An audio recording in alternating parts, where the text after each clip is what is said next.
VAT ফাঁকির মুখোশ উন্মোচন, এনবিআরের জালে ধরা পড়ল প্রাইম ব্যাংক।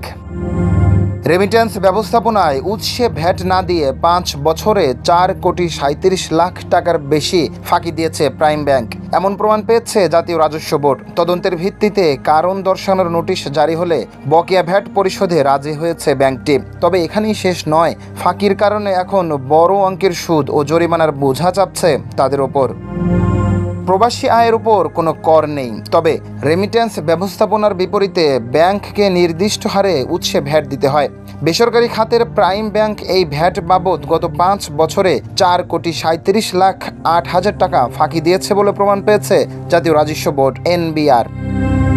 ব্যাংকটির বিরুদ্ধে অভিযোগ প্রমাণিত হওয়ার পর ব্যাংকটি ওই ভ্যাট পরিশোধের কথা জানিয়েছে। তবে ভ্যাট ফাঁকি দেওয়ায় এখন ব্যাংকটিকে বড় অঙ্কের সুদ ও জরিমানা গুনতে হবে। এনবিআর এর কেন্দ্রীয় গোয়েন্দা সেল সিআইসি ও বৃহৎ করদাতা ইউনিট এলটিই সূত্রে এসব তথ্য জানা গেছে।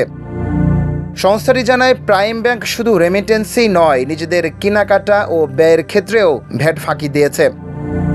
সূত্রমতে বাংলাদেশ ব্যাংকের নির্দেশনা লঙ্ঘন করে রেমিট্যান্সের বিপরীতে উৎসে ভ্যাট ফাঁকির অভিযোগে প্রাইম ব্যাংক সহ কয়েকটি ব্যাংকের বিরুদ্ধে তদন্তে নামে সিআইসি। তদন্তে প্রাইম ব্যাংকের বিরুদ্ধে বিপুল পরিমাণ ভ্যাট ফাঁকির প্রমাণ মেলে।